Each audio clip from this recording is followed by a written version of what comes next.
messages will appear automatically on the camera's display. For example, when the light is too low to shoot in or no lens is attached. There are 5 main menus which you access with the touch of the menu button. There's the playback menu, where you can review and select a number of photos for deletion and choose other options like slideshows that you can show on your television.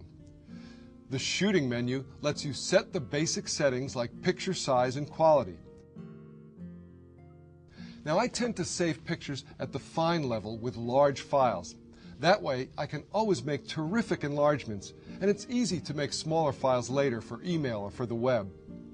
You'll take up more space on your memory card with large files, but memory is relatively inexpensive these days.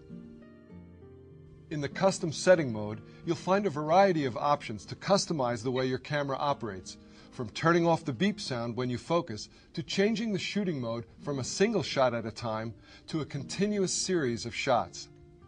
With the setup menu, you can change the look of the monitor to suit your personal preferences. For example, you can leave the default option set to simple or choose the full menu to see all of the camera's menu options. You can even customize your own menu with My Menu option if you want to simplify your choices. There are even more options on the setup menu, so remember to press the Help button if you have any questions. Now, the Retouch menu lets you create trimmed, resized, or retouched copies of the pictures you've taken. You can even remove red eye, for instance, right in the camera. The Retouch menu is a lot of fun. It's perfect if you just want to pop out the SD card and bring it to the store to make prints.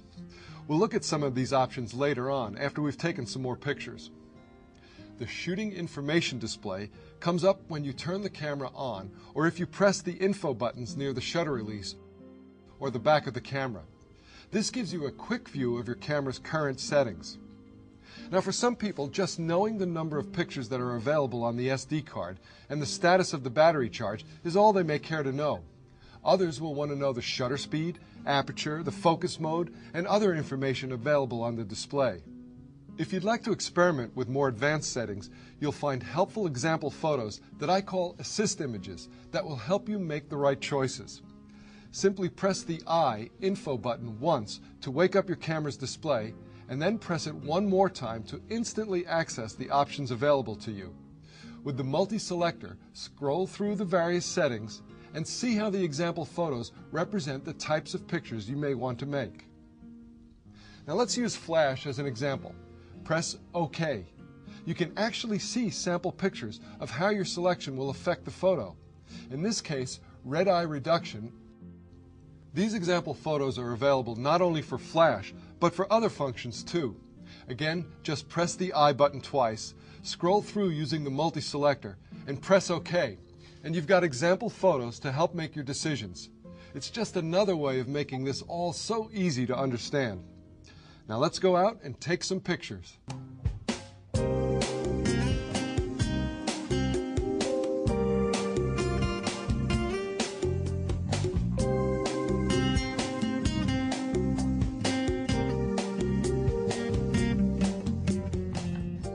What makes a good picture? Well, I've been a professional photographer for over 30 years, and while there's a lot that I know, I'm happy to say that I'm always learning. We've all been drawn to take a picture, and yet found that what we saw with our eyes simply didn't translate into the picture. Good pictures involve knowing how to see them in the first place. That's both a talent and a skill that gets better the more pictures you take. Digital cameras like the D40 and D40X help speed your growth, because you can view your results instantly on the monitor. Start by making small, conscious improvements, and you'll be stunned how quickly your pictures will come to life. Now, to make that easier for you, the Nikon D40 series cameras have 8 digital Vari programs, including the green auto mode that help you make better pictures with a simple turn of the mode dial. These shooting modes optimize the camera settings to suit common scenes that you may want to shoot, which means you can concentrate on seeing and composing great pictures while the camera does the rest. The auto flash off mode is ideal to use where flash photography is prohibited, or if you just want to shoot in low light without a flash. Portrait mode offers soft, natural skin tones. And landscape gives sharp, vividly colored pictures with an emphasis on blues and greens. Child mode is tailored for soft skin tones and vivid clothing and background colors. While sports freezes motion so you can capture athletes in action.